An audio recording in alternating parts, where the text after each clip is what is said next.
صباح الخير عليكم، يا رب تبقوا بخير وبسعادة وبصحة. النهاردة إن شاء الله بناء على طلبكم هنتكلم عن عيوب أستراليا. يمكن إحنا متعودين دايما إن إحنا لما بنيجي نتكلم عن بلد بنحاول إن إحنا نتكلم عن المزايا وبنتكلم كمان عن العيوب. اتكلمنا كتير عن مزايا كندا واتكلمنا كمان عن عيوب كندا، اتكلمنا عن مزايا أستراليا في المقارنة بينها وبين كندا، والنهاردة بناء على طلب الناس هنتكلم على عيوب أستراليا. طبعا العيوب دي بتبقى ظاهرة لما أنت تحاول تقارن بين أستراليا وبين الدول العظمى وبين الدول المتقدمة، لكن لما تحاول تقارنها بينها وبين الدول الفقيرة أو النامية أو دول العالم الثالث عموما، العيوب دي بتتضاءل ويعني ممكن ما نتكلمش عنها أصلا يعني.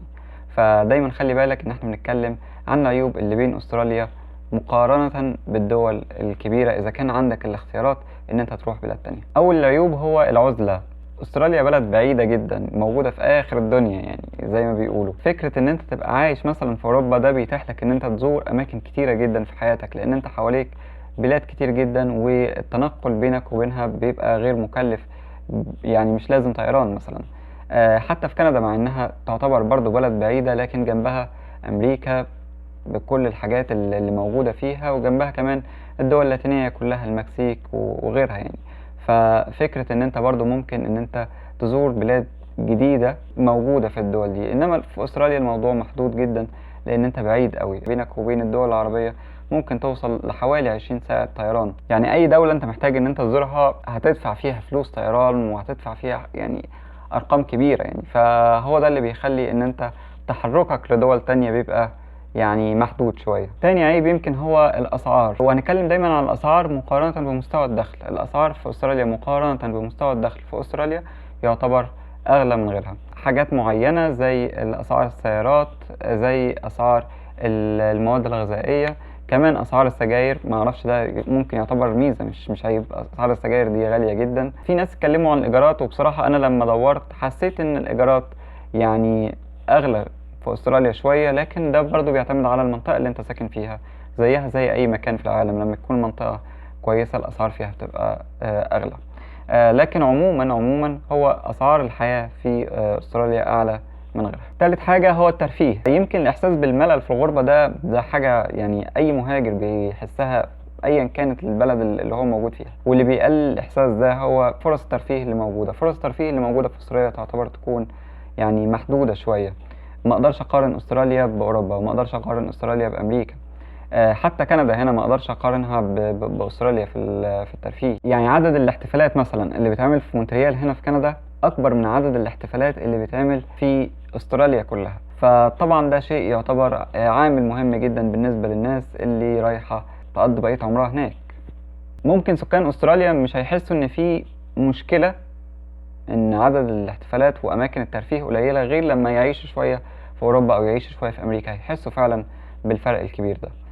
استراليا فيها طبيعه خلابه جدا جدا جدا، بس ده كل شيء. رابع حاجه هو الدراسه، ويمكن الموضوع يعني الناس تستغربوا شويه، لكن انا هتكلم بالتحديد عن الدراسه الجامعيه. الدراسه الجامعيه في استراليا مستواها عالي جدا، بس اللي بيقابل بعض الخريجين هو المقارنه بينهم وبين اقرانهم الخريجين من دول تانية زي امريكا، زي المانيا مثلا. فكرة ان انت تقول ان انت معاك بكالوريوس من استراليا وفي حد تاني متقدم لنفس الوظيفة معاه بكالوريوس من امريكا او بكالوريوس من المانيا، خصوصا لو كان في مجال الهندسة او مجال التكنولوجيا، بتاع المانيا او بتاع امريكا هيبقى ليه الاولوية عندك.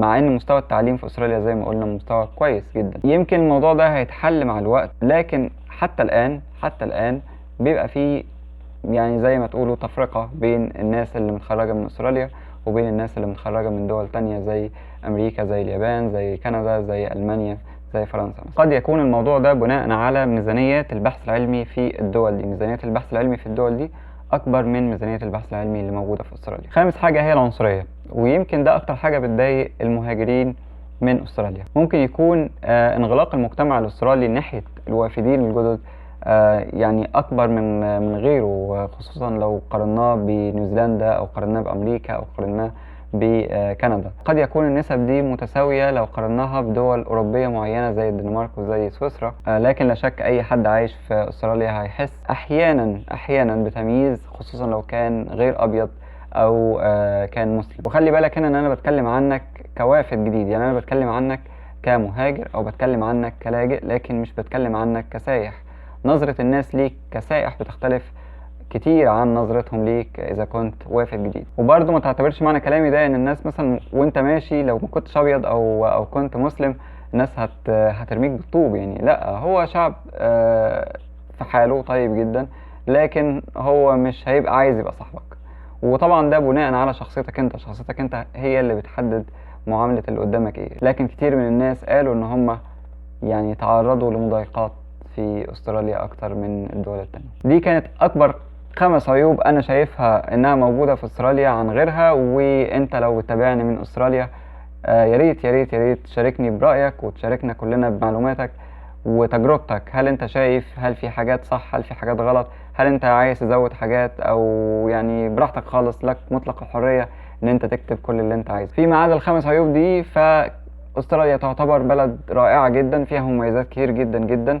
انصحكم ان انتوا تشوفوا الفيديو اللي هو بتاع المقارنة بين استراليا وكندا علشان تعرفوا اكتر عن مميزات استراليا. يعني هيظهر اللينك هنا او هنا، مش عارف بالظبط، هتشوفوه انتوا بقى. واخيرا وليس اخيرا، شكرا ليكم جدا جدا جدا على دعمكم ومحبتكم. ما تنسوش تدوسوا على الزرار الجميل بتاع اللايك، ولو انت اول مره تشوفني يا ريت تدوس على سبسكرايب علشان تنضم للعيله. ده كان كل حاجه النهارده، ومن هنا الفيديو الجاي دمتم بألف صحه وسعاده. سلام عليكم.